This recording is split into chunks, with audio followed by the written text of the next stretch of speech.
Hello friends, તમારું સ્વાગત છે મારી ચેનલમાં। આજે આપણે બનાવીશું સચોટ રીત સાથે અને દેશી સ્ટાઇલ સાથે એકદમ ટેસ્ટી અને ખાટી મીઠી એવી ગુજરાતી સફેદ કઢીની રેસીપી।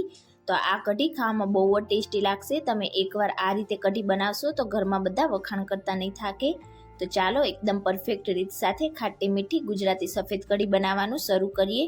રેસીપી સારી લાગે તો વિડીયોને લાઇક કરજો, તમારા ફેમિલી અને ફ્રેન્ડ્સમાં શેર કરજો અને હજી સુધી ચેનલને સબસ્ક્રાઇબ ના કરી હોય તો સબસ્ક્રાઇબ કરીને બેલ આઇકનને પ્રેસ કરજો, એટલે નવી નવી રેસીપીના નોટિફિકેશન આવશે। તો ચાલો બનાવીએ। તો સૌથી પહેલાં તો આપણે કઢી બનાવવા માટે કઢીનું બેટર બનાવીને તૈયાર કરીશું। તો તેના માટે બાઉલમાં 4 થી 5 ચમચી જેટલો આપણે ચણાનો લોટ ઉમેરીશું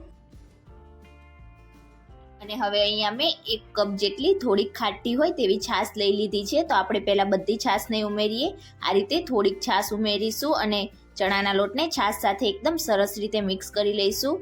જો તમે એક સાથે બધી છાશ ઉમેરી દેશો તો બેટરમાં ગાંઠા થઈ જશે અને બિલકુલ પણ તમારી કઢી સારી નહીં બને। તો બિલકુલ આ જ રીતે આપણે થોડી થોડી છાશ ઉમેરતા જઈશું અને સ્મૂથ બેટર પહેલાં બનાવીને તૈયાર કરીશું। તો અહીંયા તમે જોઈ શકો છો આપણા બેટરમાં બિલકુલ પણ ગાંઠા ના રહે એ રીતનું મેં બેટર બનાવીને તૈયાર કરી લીધું છે।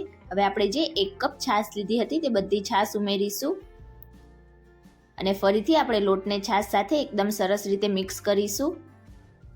તમે દહીંનો ઉપયોગ કર્યા વગર ફક્ત આ રીતે છાશમાંથી કઢી બનાવશો તો પણ તમારી કઢી એકદમ સરસ ટેસ્ટી બનીને તૈયાર થશે। હવે 1 કપ છાશની સામે આપણે તેમાં 2 કપ પાણી ઉમેરીશું, મિક્સ કરી દઈશું એકદમ સારી રીતે। તો અહીંયા આપણી કઢી માટીનું બેટર બનીને એકદમ તૈયાર થઈ ગયું છે। તો હવે આપણે કઢી બનાવીશું।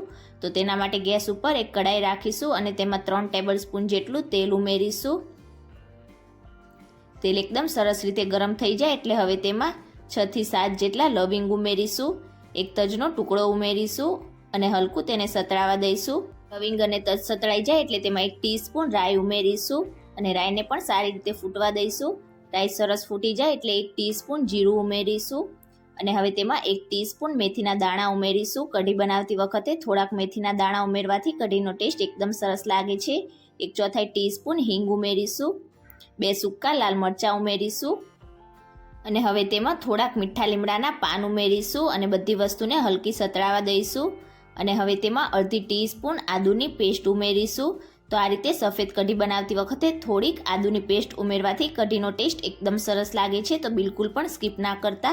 હવે આપણે સફેદ કઢી બનાવીએ છીએ તો તેમાં લાલ મરચું પાવડરનો ઉપયોગ બિલકુલ પણ નથી કરવાના।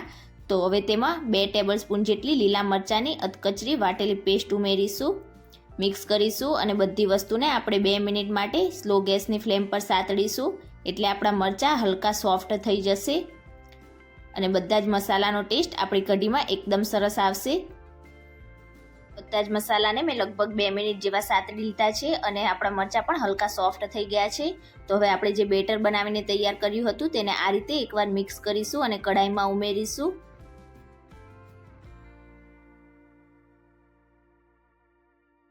અને હવે એ જ બાઉલમાં આપણે ફરીથી 1/4 કપ જેટલું પાણી ઉમેરીશું અને આ રીતે કઢાઈમાં ઉમેરીશું અને હવે તરત જ આપણે ગેસની ફ્લેમ હાઈ કરીને કન્ટિન્યુ કઢીને આ રીતે 5 થી 6 મિનિટ માટે હલાવતા જઈશું અને બેટર ઉમેર્યા પછી તરત જ તમારે ગેસની ફ્લેમ હાઈ કરી દેવાની, એટલે આપણી કઢી એકદમ સરસ રીતે ગરમ થઈ જશે અને છાશ ઉમેરેલી હોવાના લીધે બિલકુલ પણ ફાટશે પણ નહીં। તો 5-1 મિનિટ માટે આપણે આ જ રીતે તેને હલાવતા જઈશું।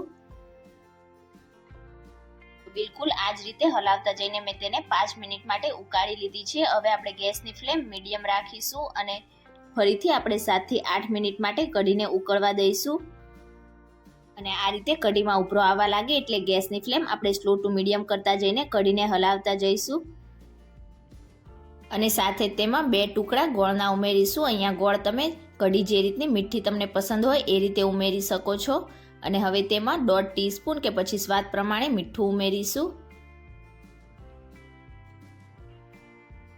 મિક્સ કરીશું સારી રીતે અને ગોળ આપણો એકદમ સરસ રીતે મેલ્ટ ના થઈ જાય ત્યાં સુધી તેને આ રીતે કન્ટિન્યુ કઢીને ચલાવતા જઈશું। તો અહીંયા કઢીને લગભગ મેં 8-1 મિનિટ માટે ફરીથી આ રીતે હલાવતા જઈને ઉકાળી લીધી છે અને તમે જોઈ શકો છો કઢીની કન્સિસ્ટન્સી એકદમ પરફેક્ટ થઈ ગઈ છે અને આ રીતે તમે કઢી બનાવશો તો એકદમ ઝડપથી કઢી બની પણ જાય છે। તો અહીંયા આપણી કઢી એકદમ સરસ રીતે ઉકળી ગઈ છે। તો હવે ગેસની ફ્લેમ આપણે ઓફ કરીશું અને ઉપરથી અડધા કપ જેટલા ઝીણા કટ કરેલા લીલા ધાણા ઉમેરીશું, મિક્સ કરીશું સારી રીતે તો આ રીતે ધાણાનો ટેસ્ટ કઢીમાં એકદમ સરસ લાગે છે, તો બિલકુલ પણ સ્કીપ ના કરતા. હવે ગરમા ગરમ ખાટી મીઠી કઢીને આપણે સર્વ કરીશું.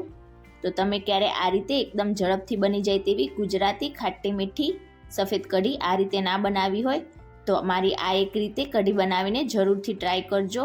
અને તમારી કઢી કેવી બને છે તે મને કમેન્ટ કરીને ચોક્કસથી જણાવજો. અને આજની મારી રેસીપી તમને કેવી લાગી એ પણ મને કમેન્ટ કરીને જણાવજો. રેસીપી સારી લાગી હોય તો વિડીયોને લાઇક કરજો, વધારેમાં વધારે શેર કરજો અને ચેનલને સબસ્ક્રાઈબ કરીને બાજુમાં રહેલા બેલ આઇકનને ક્લિક કરજો એટલે નવી નવી રેસીપીના નોટિફિકેશન આવશે. Thank you for watching.